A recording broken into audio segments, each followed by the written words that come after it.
दोस्तों, आज की कहानी ज्ञानवर्धक कहानी है। ये कहानी एक गुरु और उसके शिष्य बनने की चाह रखने वाले दो युवकों की है। इस कहानी को पढ़कर आपका मनोरंजन तो होगा ही और बेहतरीन सबक आप सीख पाओगे। एक जंगल में एक साधु महात्मा रहा करते थे। उनकी ख्याति दूर दूर तक कई राज्यों में फैली हुई थी। लोग उनके ज्ञान और समझदारी की वजह से उनसे प्रभावित होकर बहुत दूर दूर से उन्हें खोजते हुए इस जंगल में आ जाया करते थे। एक दिन दो युवक इन महात्मा की खोज में इस जंगल में आ पहुंचे, जहां एक बड़े ही सुंदर रमणीय स्थल पर महात्मा अपना गुरुकुल बना कर रहा करते थे। वे दोनों ही इन महात्मा को अपना गुरु स्वीकार कर उनसे शिक्षा प्राप्त करना चाहते थे। महात्मा कई युवकों को शिक्षा दे चुके थे, लेकिन वे किसी भी युवक को शिक्षा देने से पहले उसकी कसौटी किया करते थे। इन दोनों युवकों को महात्मा ने देखा तो वे उन्हें अच्छे घर से लगे और उनकी परीक्षा लेने की महात्मा ने तय किया। महात्मा ने दोनों युवकों से कहा कि मैं तुम्हें अपना शिष्य जरूर बना लूंगा, लेकिन उसके लिए तुम्हें मेरी एक शर्त पूरी करनी पड़ेगी। युवकों ने महात्मा से कहा कि आप जो भी कहेंगे हमें मान्य है। महात्मा ने गुरुकुल के कमरे में रखी दो कबूतरों की मूर्तियां लाकर दोनों युवकों को एक थमाते हुए कहा, इन कबूतरों की मूर्तियों को तुम जीवित कबूतर ही मानो और तुम्हें ये करना है कि जब तुम्हें कोई देख ना रहा हो तब तुम्हें इन कबूतरों की गर्दन मरोड़ देनी है। जब तुम ऐसा करने में सफल हो जाओ तो मेरे पास चले आना। दोनों युवकों ने अपने अपने कबूतरों को ध्यान से देखा।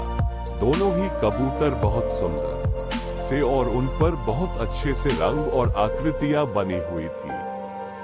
दोनों के मन में ख्याल आया कि इतनी आसान और सरल परीक्षा से गुरुजी हमें क्या सीखना चाहते होंगे। दोनों ने अपने अपने कबूतर लिए और अलग अलग दिशा में जंगल में चले गए। एक युवक जंगल में थोड़ी दूर गया, जहां एक सुनसान मैदान उसे दिखा। उसने चारों तरफ अपनी नजरें घुमाकर देखा और यह निश्चित करने के बाद कि उसे कोई भी नहीं देख रहा है, उसने अपने साथ लाए कबूतर की गर्दन मरोड़ दी। वो वापस गुरु के पास चला गया। दूसरा युवक भी जंगल में दूसरी तरफ एक सुनसान जगह पर पहुंचा और एक पेड़ के नीचे खड़ा रहकर हर तरफ से नजरें घुमाकर देखने के बाद जब वो कबूतर की गर्दन मरोड़ने लगा, तब उसकी नजरें अचानक पेड़ के ऊपर बैठे अन्य पक्षियों पर पड़ी। क्योंकि उसे ऐसा करते हुए वे पक्षी देख रहे थे, इसलिए उसने कबूतर की गर्दन नहीं मरोड़ी। युवक थोड़ी देर सोचने के बाद झाड़ियों में छिप गया और वहां पर कबूतर की गर्दन मरोड़ने की कोशिश करने लगा, लेकिन वहां पर भी उसकी नजर झाड़ियों पर बैठी कीट पतंगे और मक्खियों पर गई और वहां पर भी वही ये काम पूरा न कर पाया।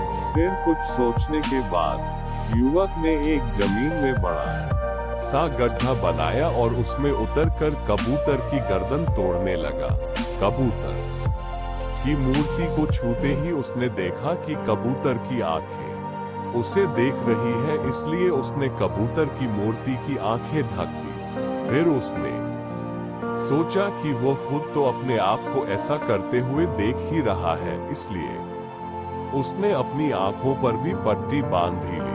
अब वो निश्चिंत हो गया कि ना ही कोई अन्य प्राणी या कबूतर की मूर्ति या वो खुद भी उसको ऐसा करते हुए देख पा रहा है। वो कबूतर की गर्दन पर हाथ रखकर मरोड़ने ही वाला था कि उसके अंदर से एक आवाज आई। वो आवाज उसके अंतरात्मा की थी। युवक अब अच्छे से समझ गया था कि गुरुजी इस छोटी सी सरल सी दिख रही परीक्षा से उन्हें क्या शिक्षा देना चाहते थे। युवक बिना उस कबूतर की गर्दन मरोड़े ही गुरु के पास पहुंचा। गुरु के पास जाकर युवक ने गुरु से माफी मांगते हुए कहा कि गुरुजी, मुझे क्षमा कर दीजिए, मैं आपका दिया ये काम पूरा नहीं कर पाया, क्योंकि जब भी मैं ऐसा करने की कोशिश करता तो मुझे कोई ना कोई देख रहा होता। जब मैंने ये सुनिश्चित कर लिया कि बाहरी दुनिया में मुझे कोई देख नहीं रहा है, तब भी मेरी अंतरात्मा और वो परमात्मा मुझे देख रहा था, इसलिए मैं इस परीक्षा में पूरी तरह असफल हो गया। महात्मा ने उस युवक को शाबाशी देते हुए कहा कि तुम इस कसौटी में असफल नहीं बल्कि पूरी तरह से सफल हुए हो। इस कसौटी से मैं तुम दोनों को यही सिखाना चाहता था कि हम जो भी कार्य करते हैं वो उस परमात्मा से, उस परम शक्ति से कभी छुपा नहीं सकते। इसलिए हमें कोई भी कार्य उस परमात्मा को ध्यान में रखकर की करना चाहिए, और जब हम ऐसा करते हैं तो हम कभी गलत कार्य नहीं कर पाते। दोस्तों, उम्मीद करता हूँ आपने ये ज्ञानवर्धक कहानी पूरी पढ़ी होगी और आपको इस कहानी से जरूर कुछ सीखने को मिला होगा। ऐसी ही नई नई ज्ञानवर्धक कहानियां मैं हर दिन इस YouTube चैनल पर डालता हूं, जिसे आप हमारे YouTube चैनल ग्रुप से जुड़कर हर दिन पढ़ सकते हैं। सब्सक्राइब करें, लाइक, शेयर एंड कमेंट करें। धन्यवाद।